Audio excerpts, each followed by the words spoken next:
하나님의 은혜가 우리와 함께 하실 때 우리가 이제 어떻게 해야 할 것인가를 그 영역을 살펴보고 있습니다.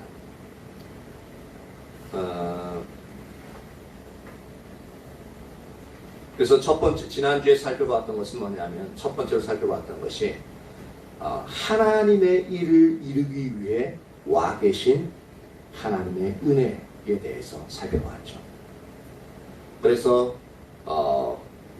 안디옥 교회에 예루살렘에서 흩어진 유대인들이 그렇게 이제 구브로와 베니게, 안디옥까지 그렇게 복음을 전하러 다녔는데, 그 중에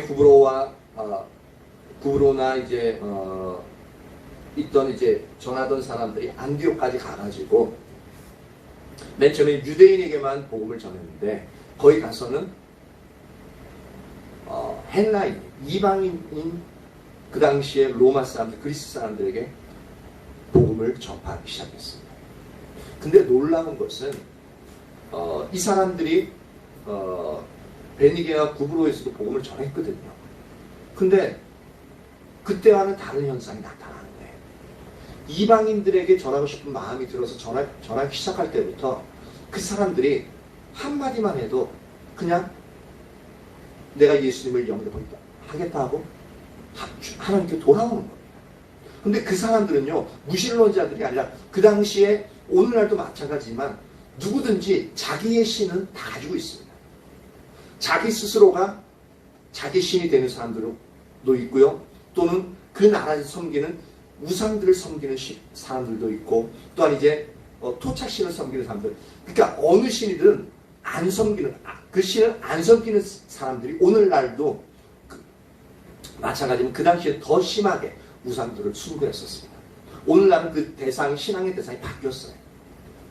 과학이라는 그것이 오히려 신앙의 대상이 되어집니다. 철저하게 과학이 우상이 되어져요. 과학적인 사실들, 그리고 또한 물질들, 또한 자기 자신.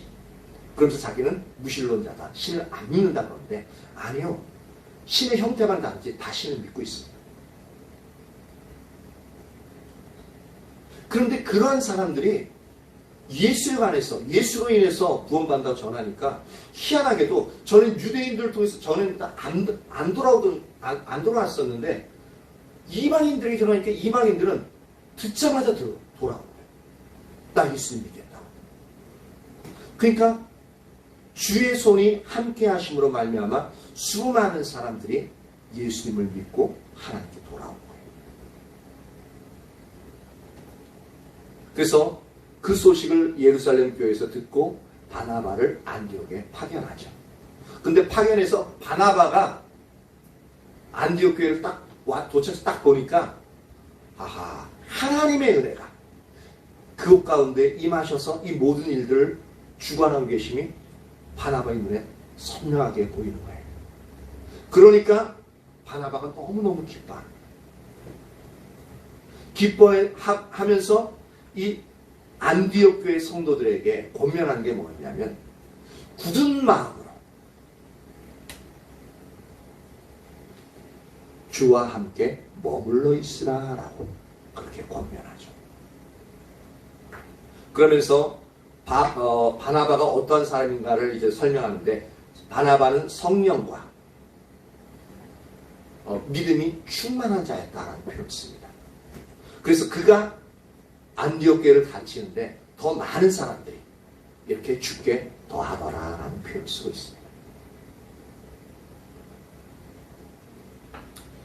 그래서 이 본문을 가지고 설명했던 것이, 이 모든 부분이 하나님의 은혜가 안디옥에, 그 안디옥이 이미 이르러 계셨기 때문에 복음을 전하니까 하나님의 은혜로 인해서 이방인들이 하나님께 돌아오는 그 영역을 우리가 살펴봤던 거죠. 그래서 그 사람들의 희생과 헌신이 있었지만, 그러나 실제적으로 그 사람들이, 이방인들이 돌아왔던 중요한 원인은 뭐였냐면, 요인은 바로 하나님의 은혜가 그곳에 하나님의 일을 이루시기 위해서 그곳에 이미 와 계셨기 때문에, 그들이 복음을 전할 때 그들의 복음 전하는 행동을 통해서 수많은 사람들을 주님께 돌이키게 했다는 겁니다. 그래서 하나님의 일을 이루기 위해서 이미 하나님의 은혜가 그것에 임하셔서 그 일들이 일어났다는 것을 우리가 살펴봤죠. 그런데 이제 고린도 교회 같은 경우는 그렇게 하나님의 은혜가 임했음에도 불구하고 그들은 하나님께 감사하지 않게 되었죠. 하나님께 감사하지 않으니까 어떤 일이 일어나요? 그들의 마음이 높아지기 시작하는 거예요. 높아지기 시작하면 필연적으로 나타나는 현상 중에 하나가 뭐냐면 하나님의 은혜로 인한 것들을 마치 자기 자신들로 인한 것들로 받아들이기 시작한다는 겁니다. 그러니까 감사가 사라지는 거죠. 왜? 나 때문에 그런 건데. 그러니까 어떻게 돼요? 내가 최고가 되는 거예요. 내가 제일이 되는 거예요. 그러니까 그것 가운데 하나님의 은혜가 점점점 거두어지고 있는 그 상황 가운데서 사도 바울이 그러지 마라 라고 고린도전서를 통해서 강력하게 이제 권면을 하죠. 책망을 하면서. 그래서 이제 하나님의 은혜가 와 계실 때 그래서 철저하게 우리가 하나님께 감사하는 영역이 얼마나 중요한가를 우리가 고린도 교회를 통해서 우리가 지난주에 살펴봤습니다.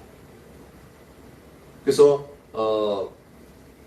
그 이제 두 번째로 그러니까 첫 번째 두 번째 그러니까 하나님의 은혜가 와 계실 때 이제 두 번째로 해야 될 게 뭐냐면 첫 번째 이제 하나님께 감사를 해야 되고 그 감사의 영역에서 두 번째가 하나님의 은혜를 당연한 것으로 여기서는 안 된다는 겁니다. 이게 아무것도 아닌 것 같은데 너무너무 중요해요. 우리가 하나님의 은혜가 너무 많다 보면은 그냥 당연하게 우리 삶에서 그냥 일어나다 보니까 그래서 은혜인데 은혜로서 인식하지 못하는 당연히 되어지는 거니까 그런 경우가 너무 많은데 그러다 보니까 마음이 높아질 수밖에 없고 그러다 보니까 하나님의 은혜를 소홀히 여기는 그 자리에까지 가게 되어집니다. 실제로 우리의 삶에 있어서요, 저나 여러분의 삶에 있어서 하나님의 은혜를 우리가 깨닫지 못해서 그렇지 하나님의 은혜가 많은 하나님의 은혜가 우리와 함께 임하고 계십니다. 은혜는 두 가지 종류가 있어요. 하나는 일반적인 하나님의 은혜가 있습니다. 그래서 햇볕을 다 골고루 악인이나 선인에게 다 비추어 주시고 모든 공기를 우리가 흡입하고 우리가 이 밤에 잠들면 내일 아침에 깨어날까 안 깨어날까 그런 염려할 필요 없이 자고 나면 잘 잤다 하고 자연스럽게 깨어나는 생명을 하나님께서 우리에게 지속적으로 유지시켜 주시는 것. 이 모든 것들이 우리가 당연해서 인식하지 못하는 것이 하나님의 은혜입니다. 왜? 왜 이것이 하나님의 은혜라고 제가 말씀드리냐면 하나님은 모든 생명의 주권자이기 때문에 그렇습니다. 모든 생명의 주권자예요. 왜? 그분이 창조하셨기 때문에. 만들었으면 만든 사람이 그 물건의 주인이죠. 그렇죠? 하나님이 인간을 온 우주 만물을 창조하셨기 때문에 주권자의 주인이에요. 그래서 그분이 에잇 하면은 우리는 그 다음 순간에 잠들었다 깨어나 보니까 천국이나 지옥 둘 중에 하나 가 있을 수 있는 거예요. 근데 여전히 우리가 살아있다는 것은 하나님의 은혜가 우리에게 지속적으로 머무르고 있다는 것입니다. 그런데 이런 일반적인 은혜와 함께 특별히 예수님을 믿는 자에게 주어주시는 은혜가 있습니다. 우리가 예수 믿는 것 자체가 은혜고 그리고 우리가 주일날 모여서 예배를 드릴 수 있다는 것 자체도 은혜고 그 가운데서 예배 드리면서 또 기도하면서 내 심령에 주님으로 인해서 요동치는 그것도 하나님의 은혜입니다. 그 은혜가 주의 말씀대로 살아야겠다라고 그렇게 내 마음을 먹는 것도 하나님의 은혜가 임하기 때문에 그 일들이 일어나는 거고 내가 죄악으로 인해서 고통스러워하고 내가 이렇게 살아서 안 되는데 하면서 그렇게 내 마음을 그렇게 양심의 가책이 있으면서 이렇게 회개하는 마음이 드는 것도 하나님의 은혜입니다. 특별한 은혜예요. 이런 부분들을 치자면 우리가 매일 매 순간 하나님의 은혜가 우리 가운데 머물러 있는 것을 알 수 있습니다. 근데 우리는 이런 은혜를 당연시 여겨서는 안 된다는 겁니다. 당연히 여기는 것이 아니라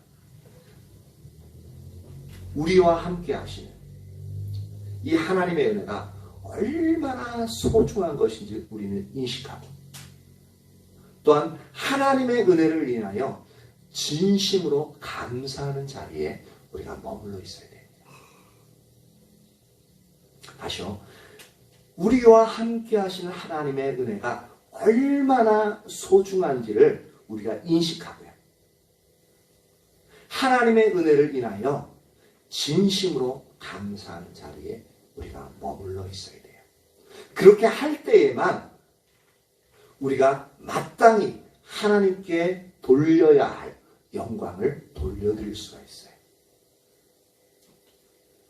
그뿐만 아니라 더 큰 하나님의 은혜, 은혜가 너무나도 좋으니까 더 큰 하나님의 은혜를 간절히 사모하는 자리에 있을 수 있다는 겁니다. 왜? 하나님의 은혜가 소중한지 모르는데 어떻게 더 큰 하나님의 은혜를 간절히 사모하는 자리에 있을 수 있겠느냐라는 거죠.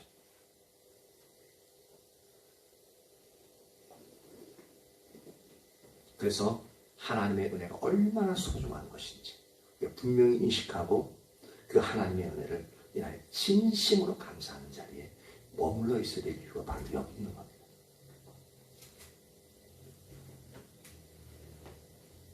그래서 하나님의 은혜를 당연한 것으로 우리가 여기기 시작하면, 또는 하나님의 은혜가 나로 인한 것으로, 그러니까 내가 열심히 기도하고 또 성경 많이 읽고 성경 공부 열심히 하고 그래서 하나님의 은혜가 나와 함께하고 있다, 머물고 있다. 그러니까 하나님의 은혜가 그 출발점이 내가 이렇게 행한 행동들 때문에, 내가 이렇게 하나님께 헌신한 것들 때문에 머물고 있다라고 생각하면은 그것은 잘못되는 겁니다.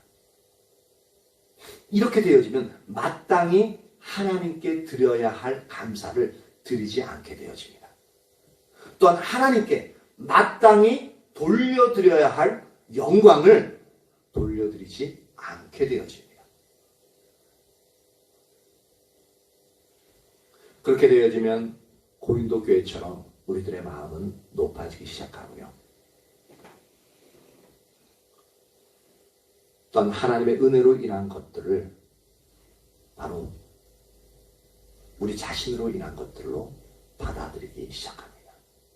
그럼 우리에게서는 하나님의 은혜가 거쳐지기 시작하는 거죠.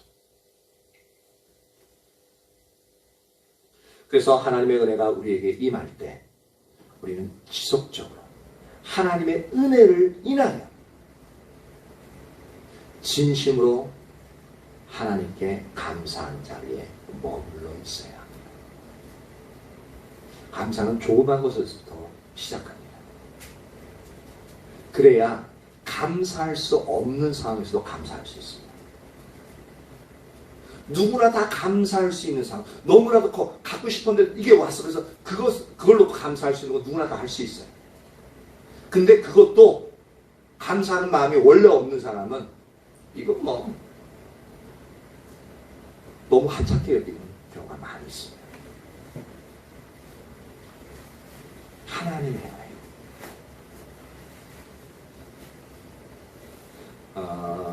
이 단 한 사람이라도 하나님께서 구원하시고 회복시키시고 치유하시는 이 하나님의 은혜만 하더라도 얼마나 크고 얼마나 소중한 그 하나님의 은혜인지 우리는 분명히 인식해야 됩니다. 단 한 사람에게 일어나는 부분이지만, 그리고 여러분 각자에게 있어서 회개의 마음을 주시고 죄에서 떠나가고자 하는 마음을 주시는 그것도 사소한 것 같지만 그것이 엄청나게 큰 은혜라는 것을 우리가 인식하셔야 됩니다. 그래서 회개하신 이후에는 하나님 앞에, 회개케 하신 하나님 앞에 감사하는 그 자리로 나가셔야 돼요. 그래야 하나님 또 은혜 주시는 게 뭐냐면 죄책감, 자책감에서 사로잡히지 않습니다. 왜? 감사는요, 하나님을 절대적으로 신뢰하기 때문에 일어나는 것이기 때문에 자책감이나 죄책감 같은 경우는 내 행위를 신뢰하기 때문에 일어나는 거예요. 그래서 그런 모든 부분에 있어서도 그게 감사하면 우리에게 있어서는 놀라운, 그러니까 더욱더 부어지게끔 되어지는 거죠. 그래서 하나님의 은혜가 함께 하실 때 첫 번째로 우리가 해야 될 자세가 뭐냐면 뭘 살펴봤냐면 하나님께 진심으로 감사해야 되는 요 영역을 지난주와 지금에 이르러 그렇게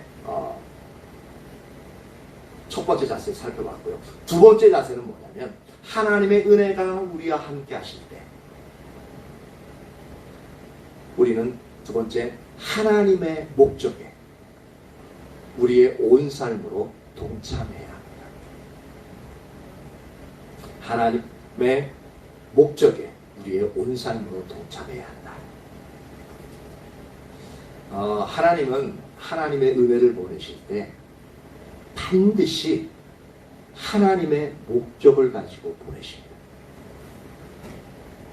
우리는 여태까지 그런 부분을 잘 생각해보지 못하는데 그냥 은혜 받기는 되게 원하잖아요. 그래서 기도할 때도 하나님 은혜 부어주세요. 은혜 부어주세요.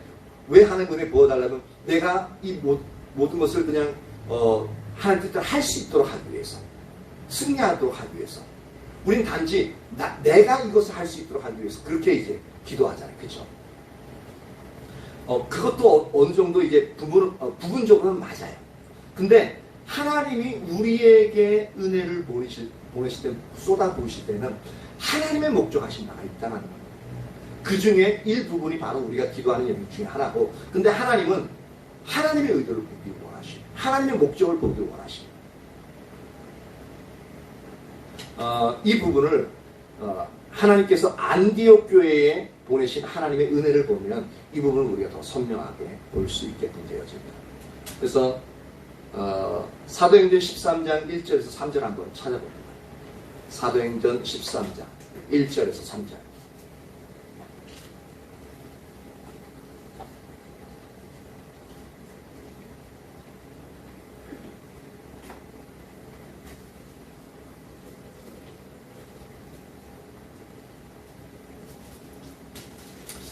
하나님은 그저 우리들을 즐겁게 하기 위해서 하나님의 은혜를 보내지 않는다는 것을 우리가 알아야 됩니다. 근데 하나님의 은혜가 우리와 함께하면 어때요?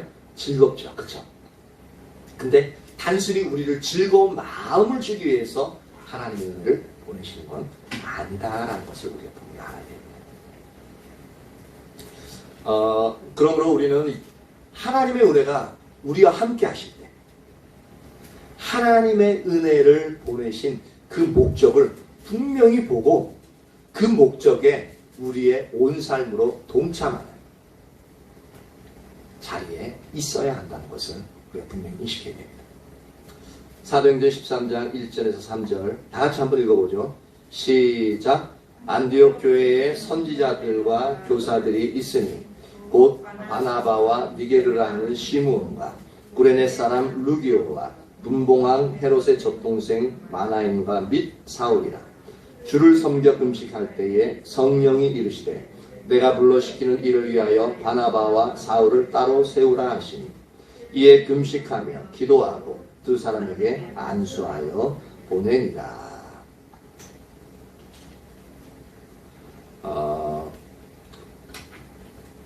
2절을 한번 보면은 이제 주를 섬겨 금식할 때에 성령이 이르시되, 또 성령님이 이제, 그러니까 여기 제가 이제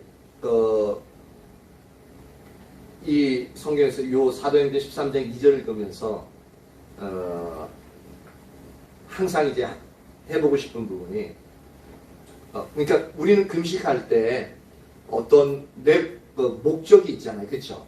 내 목적이 있어. 어떤 목적이냐면 내가 당면한 문제든지 어떤 부분을 이루기 위해서 그런 목적을 가지고, 개인적인 목적을 가지고 우리는 이제 다른 부분은 안 되니까 최우수단으로서 그렇게 이제 사용하잖아요. 근데 여기서는 주를 섬겨 금식한다는 것은 뭐냐면 그런 건 전혀 아무것도 없는 거예요. 그냥 주님이 좋아서, 주님의 뜻을 더 알기 위해서. 주님을 그냥 주님의 은혜 가운데 머물러 있기 위해서. 그것 때문에, 단지 동기는 그것 때문에 하나님만을 바라보고 이것은 이제 금식하는 것이 뭐냐면 주를 섬겨 금식하는 거예요. 그러니까 얼마나 아름답습니다. 그렇죠? 그러니까 이렇게 금식하고 있으니까 하나님이 이제 금식하고 있을 때 성령이 이제 말씀하시는 거예요. 어떻게 말씀하시냐면 내가 불러시키는 일을 위하여 바나바와 사울을 따로 세우라 하시니. 여기 보십시오. 성령님이 임하셔서 말씀하시는데 뭐라고 하시냐면 내가 불러시키는 일. 이게 바로 하나님의 목적이잖아요. 그렇죠? 하나님이 불러시키는 일을 위해서 바나바와 사울을 따로 세워라.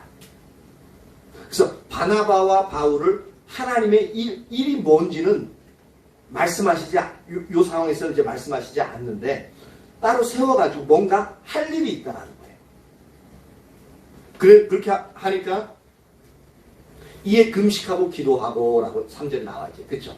그러니까 왜 바나바와 바울을 따로 세우라고 하셨는지 그것을 알기 위해서 더 계속적으로 금식하고 금식하면서 하나님의 의도와 의존을 알기 위해서 기도하는 거죠.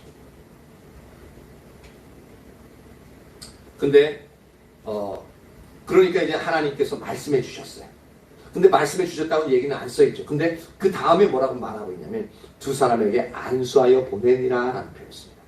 그러니까 그 중간에 생략되어졌는데 금식하고 기도하니까 하나님이 하나님 뜻을 알려주셨죠. 그죠? 근데 그 사람 바울과 바나바, 그러니까 바나바와 사울을 따로 세웠던 목적이 뭐였냐면 선교사로 파송하라는 거였어요. 그러니까 두 사람에게 안수하고 파송하게 되었죠. 근데 우리가 이것만 보면은 그랬구나 라고 이제 생각할 수 있는데 이 안디옥 교회에 있어서 사울과 바나바는요 가장 중요한 위치에 있었던 사람입니다. 여기 안디옥 교회 리더십이 5명이 있는데 그 5명 중에 가장 중요한 위치에 있었던 사람이 바로 바나바와 사울이었습니다. 바나바는 오늘날로 말하자면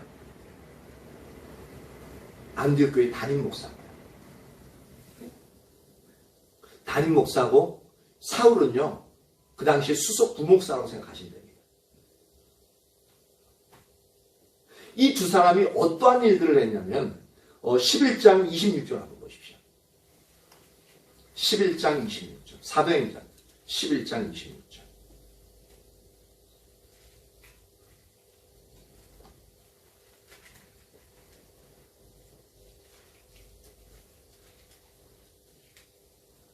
11장 26절을 보면 이렇습니다. 만남에, 그러니까 바나바가 사울을 만남에 라는 뜻입니다. 만남에 안디옥에 데리고 와서, 즉 바나바가 사울을 다소에까지 가서 길리기아 다소까지 가서 사울을 이제 안디옥까지 데리고 오는 겁니다. 그래서 둘이 교회에 1년간 모여 있어요. 그러니까 바나바와 사울이 이제 1년 동안 이제 큰 무리를 가르쳤대요. 사울 같은 경우는 우리가 오늘 아는 이제 바울, 사도 바울은 이때는 이제 사울이라고 불려도 원래 이름이 사울이니까 학식이 오늘날 우리나라로 말하면 서울대 서울대 출신이에요. 뛰어난 학식을 가지고 있어요. 서울대에서도 가장 유명한 스승, 가장 훌륭한 스승에게서 배운 사람이에요.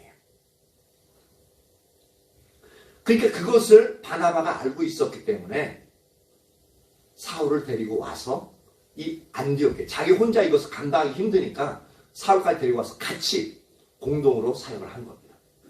근데 가르치기 시작한 1년밖에 안 됐는데 어떠한 일들이 일어나냐면 제자들 큰 무리를 가르쳤고 제자들이 안디옥에서 비로소 그리스도인이라 일컬음을 받게 되었더라 라고 말하고 있습니다. 그리스도인이라 일컬음 받았다.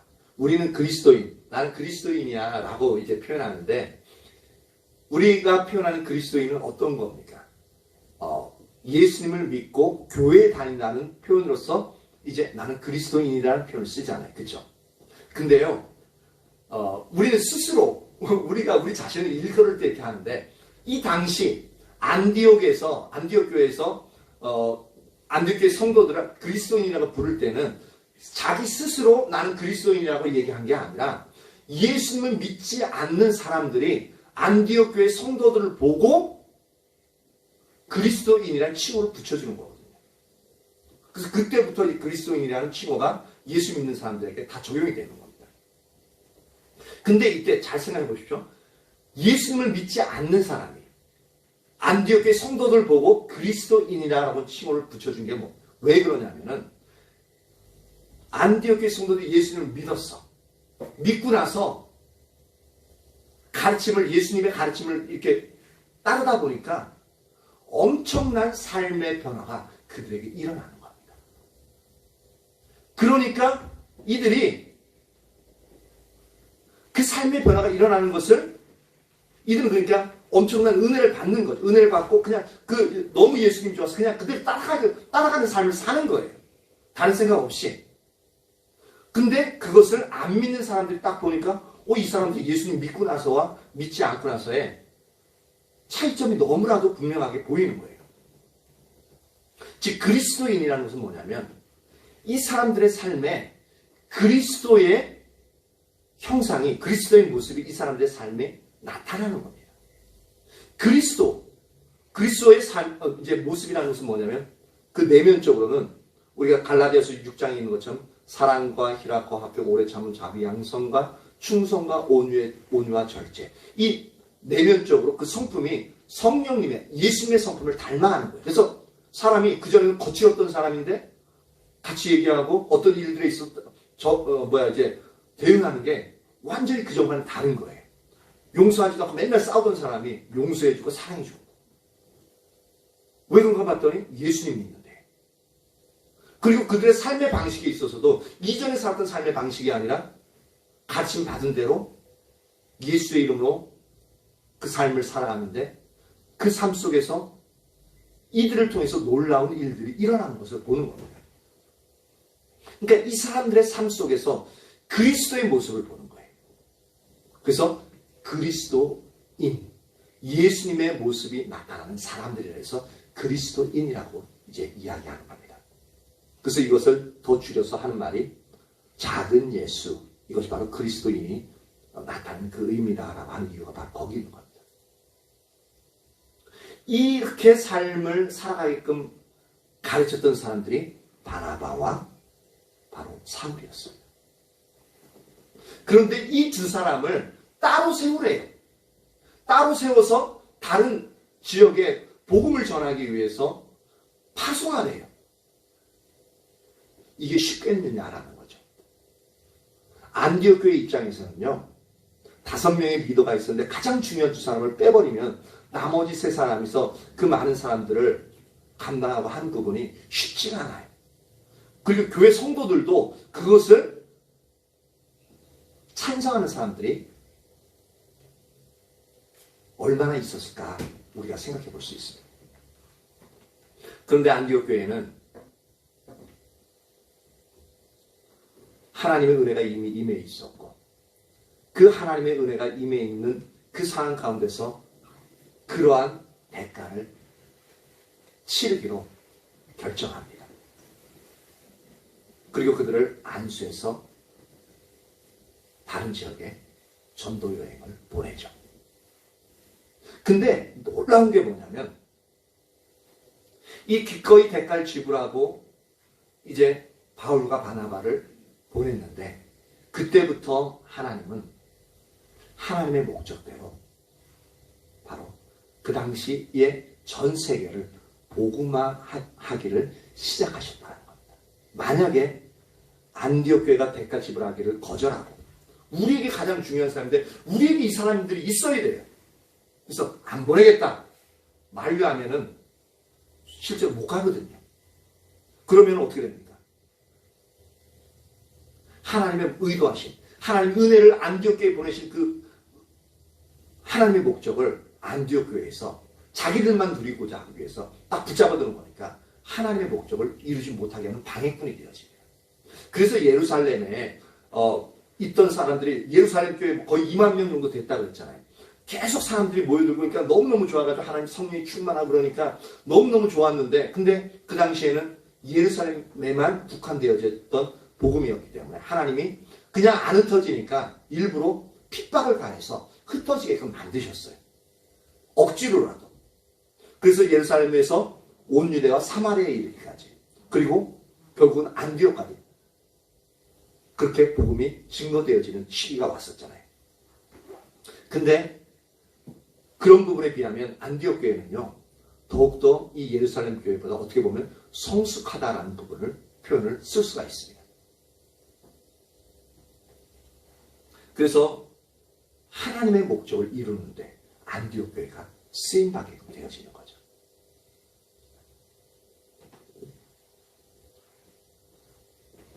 즉 이것을 보면 하나님의 은혜가 함께 하실 때 우리는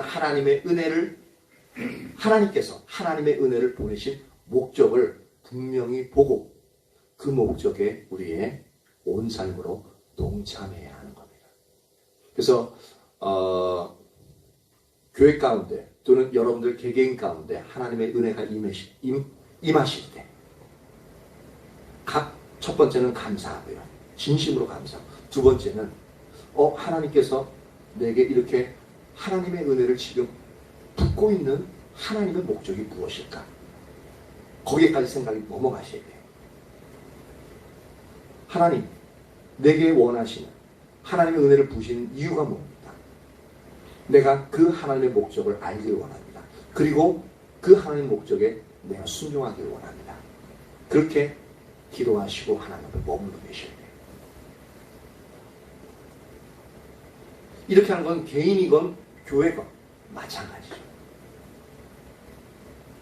그런데 이때 우리에게 아주 중요한 게 뭐냐면 하나님의 목적에 동참하기 위해서는 반드시 우리의 삶을 조정하는 대가를 지불해야 한다는 겁니다.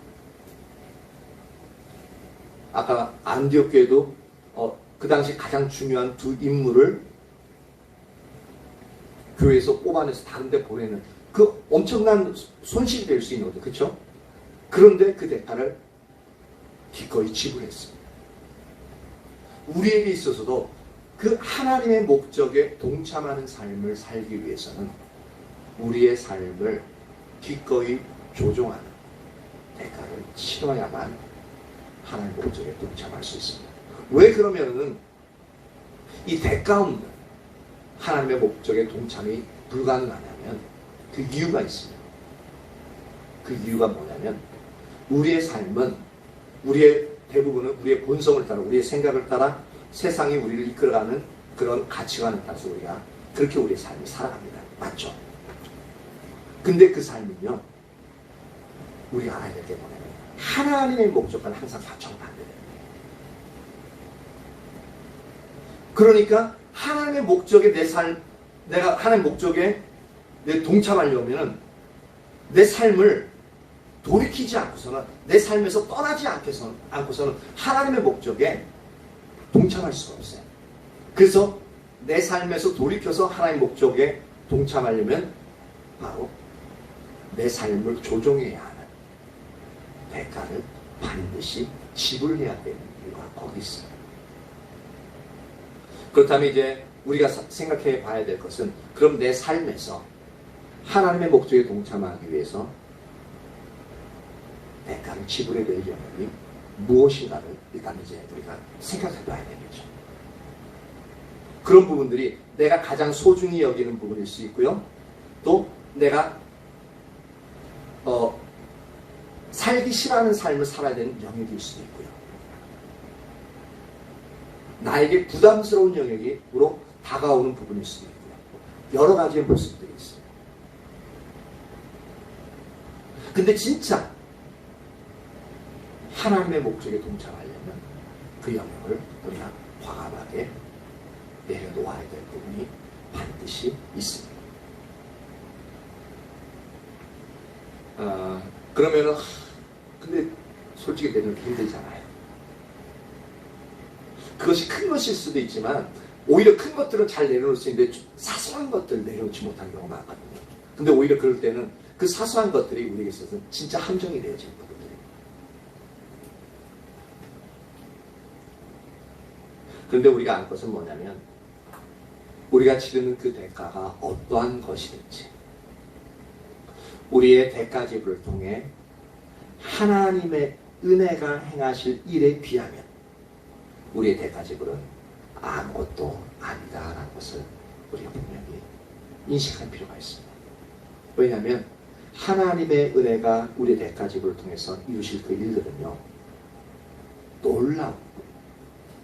놀라운 일들을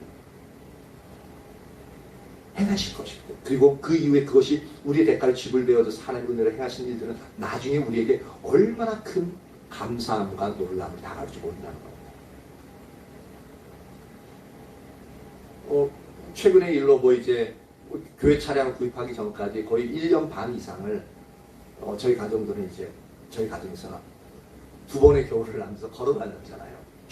춥고 그래서 막 이제 할 때 너무 추우니까 이제 막 코입 다 가리고 목 가리고 막 그런 마스크도 구입하고 지금은 쓸 데가 없어졌어요.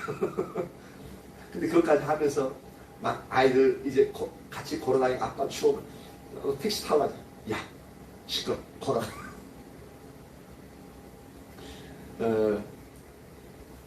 근데 만약에 이제 이런 대가 지불이 없었다면 그냥 했다면 하나님의 은혜를 경험하지 못했겠죠. 근데 이 대가 지불을 크다고 여길 수 있는데 근데 하나님의 은혜로서 물질들을 하나님께서 교회 가운데 부어주셨고 그것으로 인해서 하나도 빚으로 남는 게 없고 오히려 더 많은 교회 물품들 그전에 필요했었던 것을 구입하는 영역들을 보면은 놀라운 이 우리의 대가 지불로 인해서 하나님이 은혜로 주신 것들을 보면은 하나님 은혜로 이루신 일들을 보면은 참으로 하나님께 감사하지 않을 수 없는 그렇죠.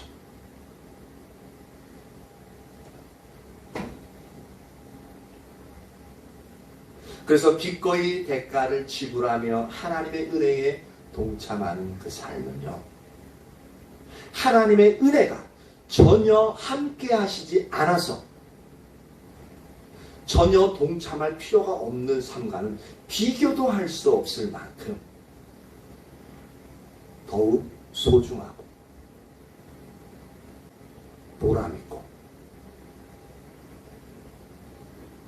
기쁜 삶이 될 것이다 라는 겁니다.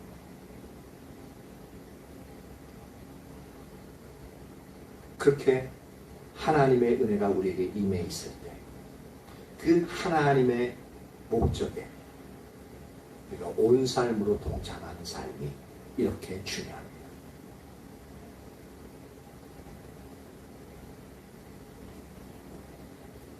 그리고 세 번째로 하나님의 은혜가 우리에게 임해 있을 때 해야 될 세 번째 자세는 뭐냐면 바로 주님과의 친밀한 교제 가운데 지속적으로 머물러 있어야 됩니다.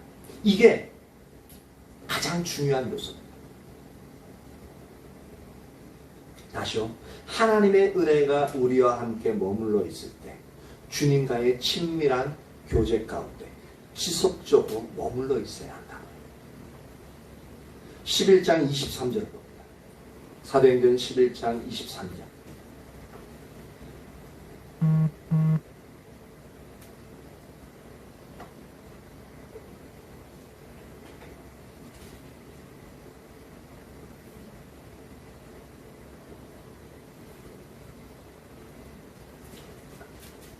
(11장 23절) 같이 읽습니다. 시작. 그가 이르러 하나님의 은혜를 보고 기뻐하여 모든 사람에게 굳건한 마음으로 주와 함께 머물러 있으라 권하니. 여기서 보면은 굳건한 마음이라는 표현을 쓰고 있는데 여기 굳건한. 그래서 굳건하다라는 뜻이 어떤 뜻이냐면은 첫 번째 뜻은 진열한다는 뜻입니다. 진열. 그리고 두 번째는 의도와 목적, 뜻이라는 단어예요. 그 의미인데, 그래서 굳건한 마음이라는 것은 뭐냐면 마음에 분명한 목적과 뜻을 가지고라는 뜻입니다. 그러니까 마음에 분명한 뜻과 목적을 가지고 주와 함께 머물러 있어라. 그런 의미가 되는 거죠. 이 말은 바나바가 하나님의 은혜가 이 안디옥 교회에 함께 하시는 것을 보고서 기뻐하면서 안디옥 교회 성도들에게 권면한 말씀이에요.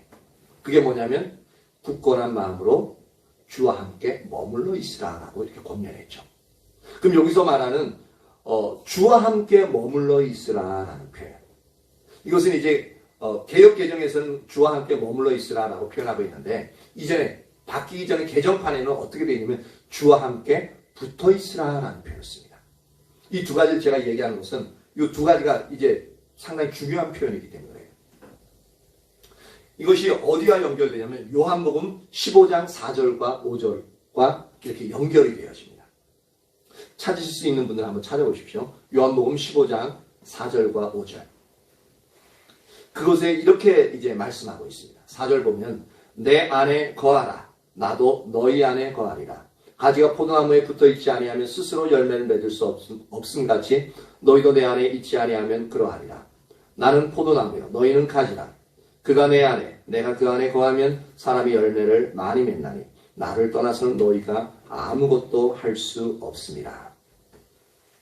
보십시오. 맨 처음에 4절에 보면은 내 안에 거하라. 나도 너희 안에 거하리라. 라고 하면 거하라. 거하라는 단어가 머무른다는 뜻입니다. 같이 산다는 거예요. 그래서 주와 함께 머물러 있으라 라고 하는 것이, 그러니까 너희가 내 안에 거하라. 그럼 나도 너희 안에 거할게 라고 하고 있습니다. 이게 요한복음 15장 4절과 5절에서 나타나는 이 너희가 내 안에 내가 너희 안에 거한다는 이 표현은 하나님의 친밀한 교제를 의미하죠. 근데 이 거하라라는 이 단어는 또한 뭐냐면 하나님의 이 예수님 안에 우리가 거한다라는 표현은 뭐냐면 예수님 안에 단순히 그냥 그렇게 사는 부분이 아니라 우리가 대한민국 안에 거한다는 것은 우리의 의무로 주어지는 게 뭐냐면 대한민국의 법을 준행해야 돼. 그 의무를 가지게끔 되어지는 겁니다. 맞죠? 만약에 대한민국의 법을 어긴다. 그럼 두 가지 가능성이 있습니다. 첫 번째는 대한민국의 법을 어기면 법대로 심판을 받죠. 그렇죠? 두 번째, 대한민국의 법을 어기는 사람이 있는데 근데 그 사람은 우리나라 사람이 아닐 가능성. 두 번째는 아닌 거죠. 치해법관.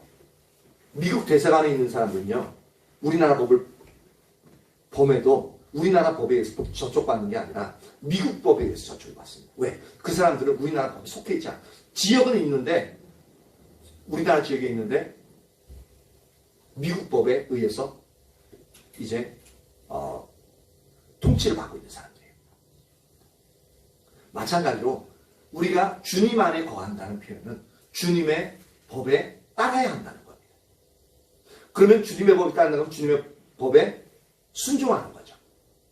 그것을 요한복음 14장 15절, 21절, 23절, 24절 보면 너희가 나를 사랑하면 내 법을 지키리라.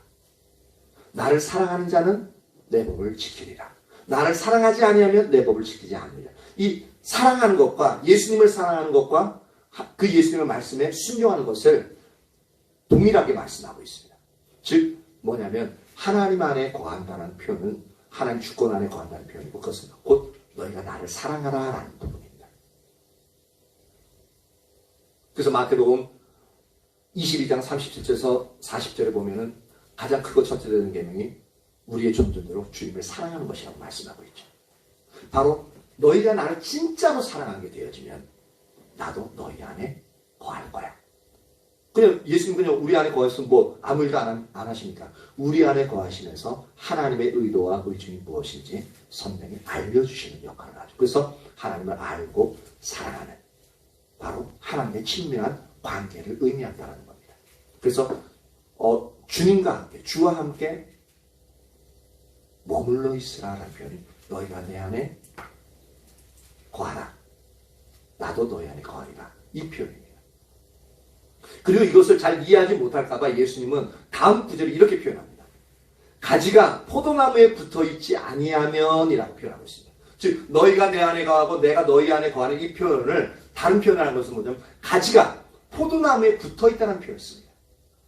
그럼 아까 전에 제가 말씀드린 것 중에 하나가 주와 함께 머물러 있으라는 표현을 개정판에서 주와 함께 붙어 있으라는 표현을 썼다고 했죠. 보십시오. 주와 함께 붙어 있다라는 것이 뭐냐면 이 여기서 말하는 포도나무에 붙어 있으라, 가지가 붙어 있으라는 표현하고 똑같습니다. 즉 이 모든 표현이 하나님 주님과의 친밀한 교제 가운데 있으라는 표현입니다.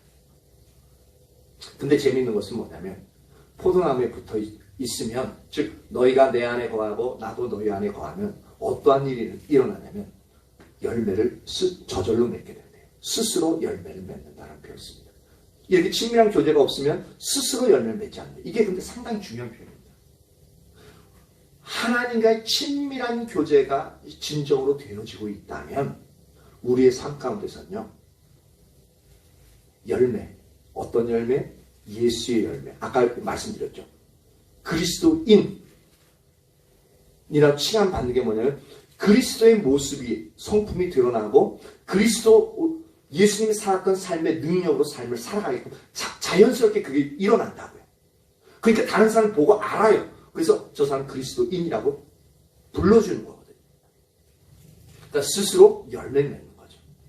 애쓰는 거 아니에요. 열매 맺기 위해서 애쓰는 게 아니라 그냥 나는 주님만 사랑해서 주님과 함께 있고 주님의 은혜만 봐서 너무너무 좋아서 삶을 살아가는데 내 삶 속에서 예수의 모습이 예수의 삶의 능력이 나타나는 거예요. 그게 스스로 열매 맺는다는 겁니다.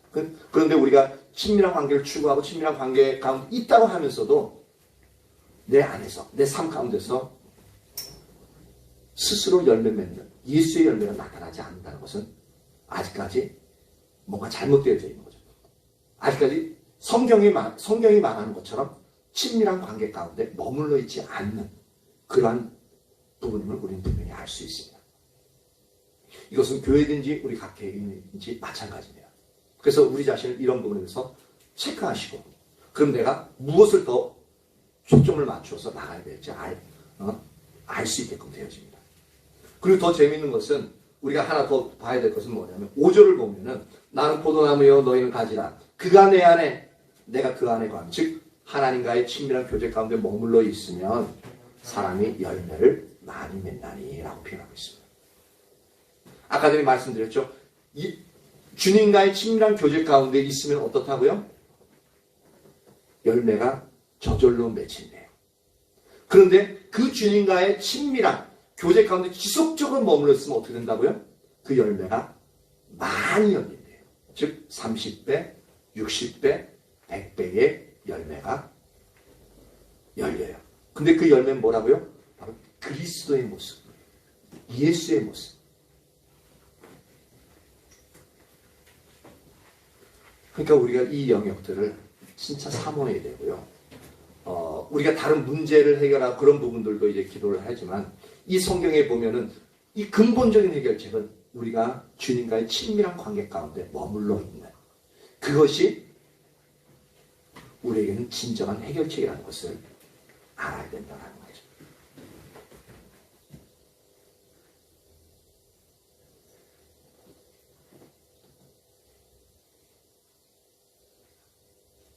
이처럼 우리가 온 마음으로 주와 함께 머물러 있는 것, 즉 온 마음으로 주와 주께 붙어 있는 것, 이것이 다시 말해서 주님과의 친밀한 교제 가운데 머물러 있는 것이 하나님의 은혜가 우리에게 지속적으로 머물게 하는 가장 중요한 요인이 됨을 우리는 알 수 있습니다. 그래서 우리는 지속적으로 주님만이 우리의 유일한 목적과 목표가 되는 자리에 머물러 있어야 됩니다.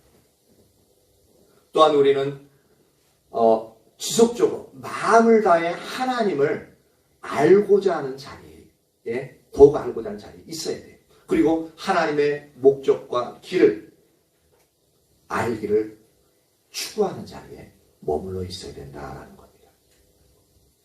제가 이 말했던 모든 부분은 즉 주님과의 친밀한 교제 가운데 머물러 있어야 됩니다. 지속적으로 머물러 있어야 됩니다. 이것을 다른 언어로 표현한 것입니다.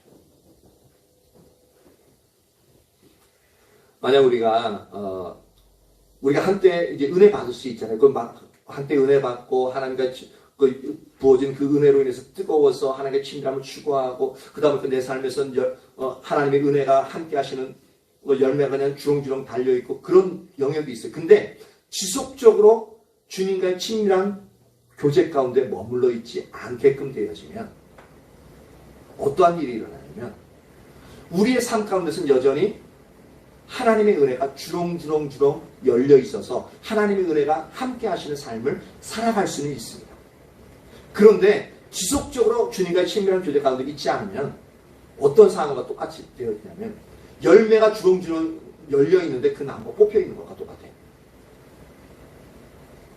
그래서 더 이상 하나님의 생명력의 공급이 중단되어져 있는 그 상황이 일어나는 거죠. 지속적으로 주님과의 친밀한 교제 가운데 있지 않으면. 그러니까 우리가 지속적으로 주님과의 친밀한 교제 가운데 있지 않아도 우리의 삶 가운데서는 하나님의 은혜가 계속적으로 나타나겠죠. 그런데 그것이 시간이 지나면 지날수록 어떻게 되어져요? 그 하나님의 은혜의 열매들이 어떻게 돼요? 생명의 공급을 못 받으니까 은혜의 열매가 점점 말라 비틀어지겠죠. 그러면서 우리의 삶에서는 어느 순간부터 하나님의 은혜는 완전히 거쳐버리게 되어지겠죠. 그게 바로 오늘날의 우리나라의 교회의 모습이죠. 부흥이 임했을 때 그 하나님의 은혜의 놀라운 은혜의 증거들이 나타나고 교회가 부흥하고 그리스도인들이 존중을 받고 그리스도인들이 예수 믿는 사람들이 한마디 하면 다른 사람들이 경청하는 그 자리에까지 가 있었는데 지속적으로 그렇게 하나님을 추구하고 하나님의 친밀한 교제 가운데 머물러 있지 않고 나만을 위해서 살아가다 보니까 교회만을 위해서 교회 확장만을 위해서 살아가다 보니까 지금 현재는 하나님의 생명력이 교회 가운데 다 거쳐져서 지금은 교회를 혐오시서 예수 믿는 사람들의 말을 전혀 경청하지 않는 하나님의 은혜가 다 메말라진 그러한 것이 바로 이 나라 이민족의 교회의 모습입니다. 그리고 우리 자신의 모습을 한번 잘 살펴보십시오. 우리는 얼마나 하나님의 은혜가 없이도 잘 삶을 살아가고 있는지 그것도 하나님의 방식으로가 아니라 세상의 방식대로 내가 살고 싶은 방식대로 살아가고 있는지 그리고 지금 추구하는 것이 뭐냐면 내가 원하는 삶을 살아가기 위해서 추구하고 있다. 하나님의 은혜가 전혀 우리와는 상관이 없는 삶을 살아가고 있는 우리 자신의 모습이 있지는 않은지 한번 살펴보십시오.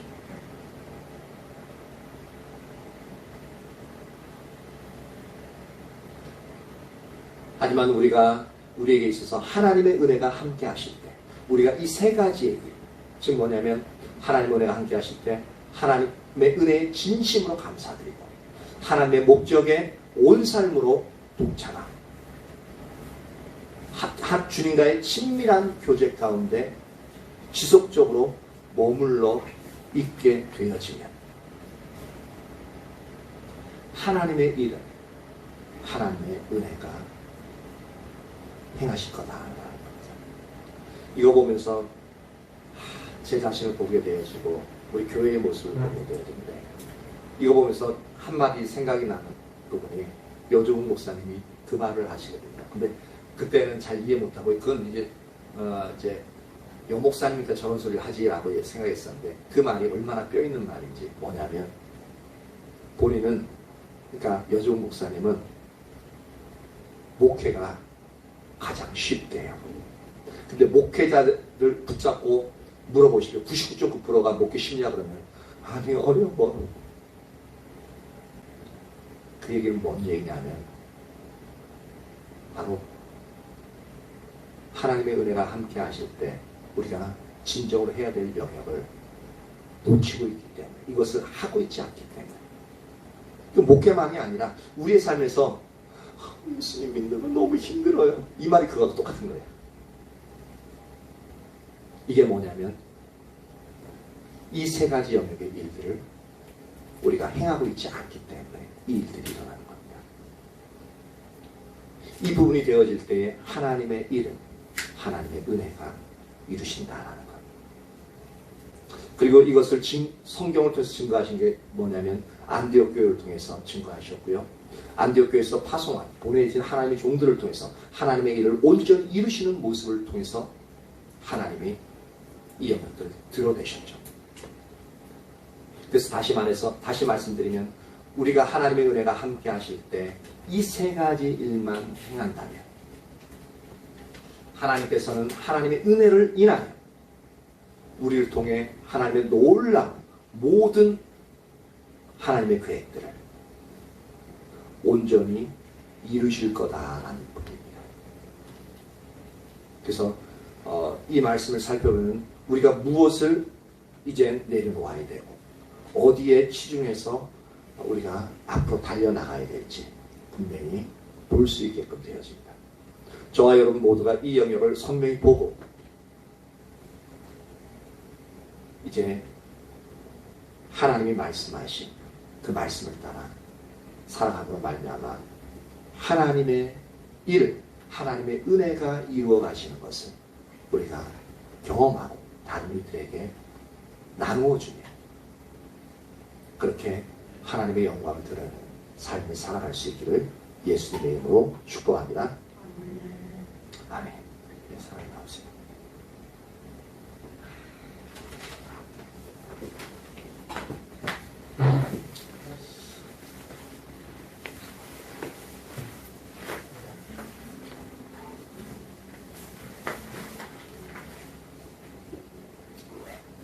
사랑해 208장 찬양 이렇게 해주시고요.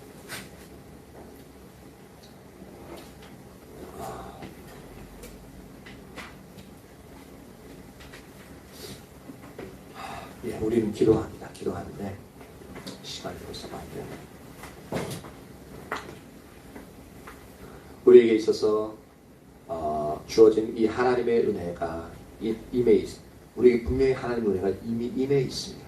임해 있는데 우리가 하나님 진짜 이 들은 것이 선명히 인식되어져서 내가 내 삶에서 차근차근 한꺼번에 다 하려면 뭐 안 되거든요. 그래서 차근차근 해야 될 영역들 선명히 비춰나가요. 그래서 하나하나 따라가면서 진짜 하나님의 은혜가 우리의 삶을 이끌어가는, 그래서 우리의 삶이 하나님의 은혜로 말미암아 기뻐하고 즐거워하며 우리의 삶의 의미를 찾고 그리고 우리의 삶에 있어서 두려움이 아니라 담대함으로 나갈 수 있는 도록 하나님 나를 인도해 달라. 내가 선명히 보고 주님을 따라갈 수 있게 달라. 그렇게 좀 같이 기도했으면 좋겠습니다. 할렐루야. 살아계신 하나님 감사와 찬양을 올려드립니다. 이 시간 주님의 성령이여 충만히 임하소서.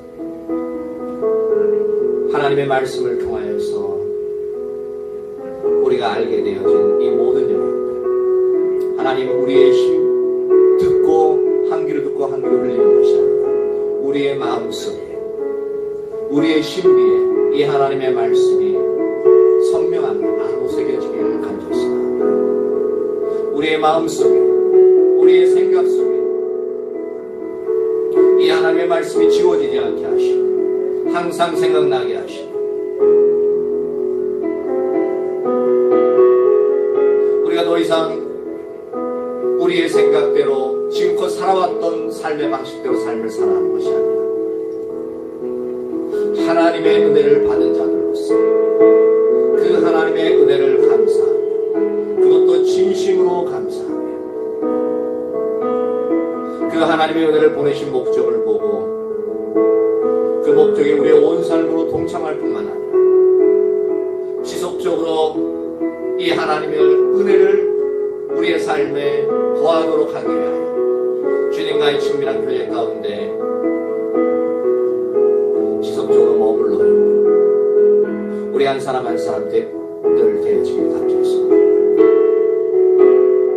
이것이 하나님의 은혜가 우리와 함께하는 삶이요, 하나님의 은혜가 우리를 이끌어가는 삶이요, 하나님의 은혜가 우리의 삶을 주장하는 삶이요, 하나님의 은혜로 말미암아 우리가 담대함을 얻을 수 있고 하나님의 은혜로 말미암아 우리가 우리의 삶에서 만족을 누릴 수 있고, 하나님의 은혜로 인하여 우리가 두려움이 아니라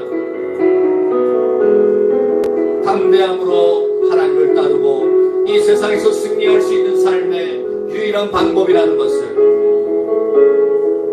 우리로 하여금 알게 하여 주시길 간절히 소원합니다. 성령님 더 임하세요. 우리에게 지혜와 계시름으로 임하사 우리로 이 하나님의 은혜를 선명히 깨닫게 하시옵소서. 우리가 삶을 살아나가야 될 아버지의 방향성을 아버지 선명히 보게 하여 주시옵소서. 우리가 무엇을 놓치고 있는지 보게 하시고, 우리가 놓아야 될 부분들이 무엇인지 선명히 보게 하여 주시옵소서.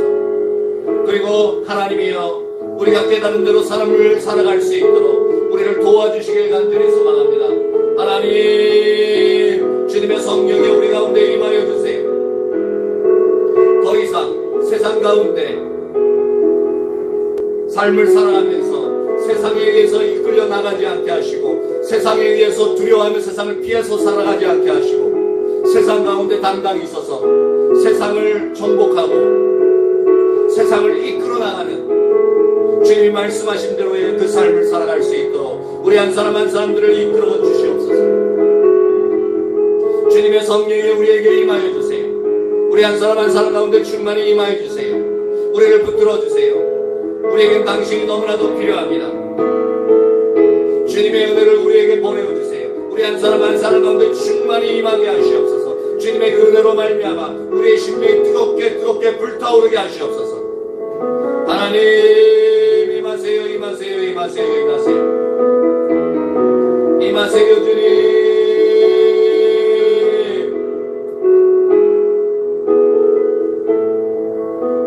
임하세요, 주님.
성령님 더 임하세요, 임하세요.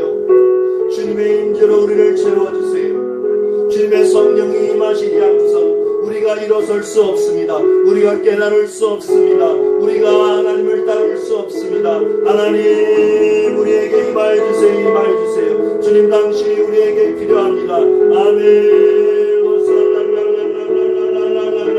임하세요, 임하세요. 더 임하세요. 우리의 심령 가운데 성령의 불을 붙여주세요. 성령의 불로 우리의 심령을 태우시고 우리 아버지 식어버린 그 가슴이 다시 주님으로 인하여 불타오르게 하시고 주님의 말씀대로 살기를 갈망하게 하시며 주님께서 은혜로 이루시는 일들을 아버지 믿음으로 바라보며 우리가 아버지 하나님을 신뢰함으로 아버지 그 일들에 동참하는 자들 되게 하시옵소서. 하나님, 우리가 아직도 늦지 않았음을 보게 하여 주시옵소서. 주님이 우리를 부르시기 전까지는 우리가 더 이상 늦은 삶이 아니라는 것을 보게 하여 주시옵소서. 바로 지금 이 순간부터 주님을 따르고 주님의 말씀대로 삶을 살아갈 때 주님이 주시는 그 축복의 원리들이 우리에게 동일하게 적용됨을 보게 하시고 하나님이 우리가 그것을 따르게 하시며 아버지 그것을 위하여 아버지 우리의 마음을 다하여 주님을 온전히 따를 수 있게 하여 주시옵소서. 주님만이 우리의 유일한 목표와 목적이 되어짐을 분명히 보고 그렇게 주님을 지속적으로 추구하는 자들 되게 하여 주시옵소서. 하나님, 우리의 심령을 주장하여 주세요. 우리의 마음을 인도하여 주세요. 아멘. 우리 마음을 주의 성령으로 말미암아 흥분시켜 주세요. 주님의 아버지 주님을 향한 열망과 열정으로 아버지 우리 심령을 아버지 채워주세요. 우리가 주님으로 인하여 배고픕니다. 하나님이 하는 우리 안에 채워주세요. 우리 안에 채워주세요. 우리를 아버지 온전히 붙들어 주세요. 우리를 이대로 내버려두지 마시옵소서. 우리가 이대로 있으면 하나님이 하나님에서 더 이상 아버지 주님을 따르지 못하고 세상에 의해서 이끌려갈 수밖에 없는 존재임을 주님 아십니다. 하나님 우리를 불쌍히 여겨주세요. 주님의 은혜를 부으사 하나님이여 우리가 매 순간 주님을 아버지 바라보고 주님을 따를 수 있는 은혜를 부어주시길 간절히 소망합니다. 하나님 임하세요. 아멘. 임하세요. 올로스 에발라스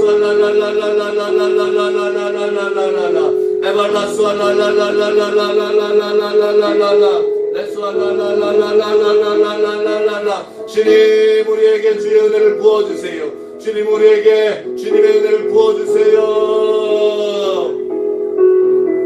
아멘.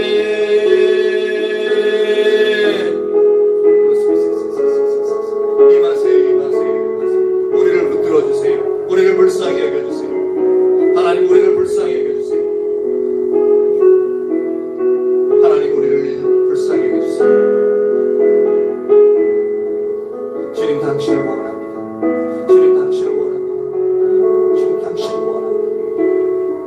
한 분 한 분의 머리가 더욱더 맑아지길 예수님의 이름으로 축복합니다.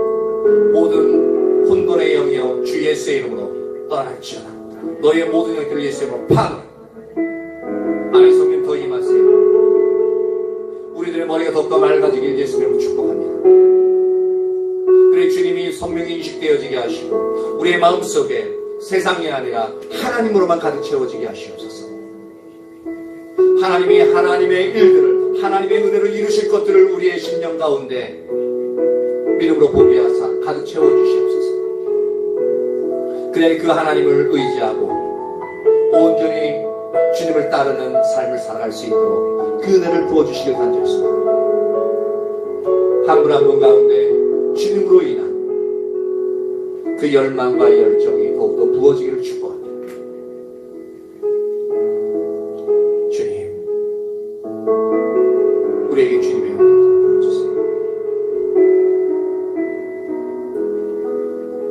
지금은 우리 구주 예수 그리스도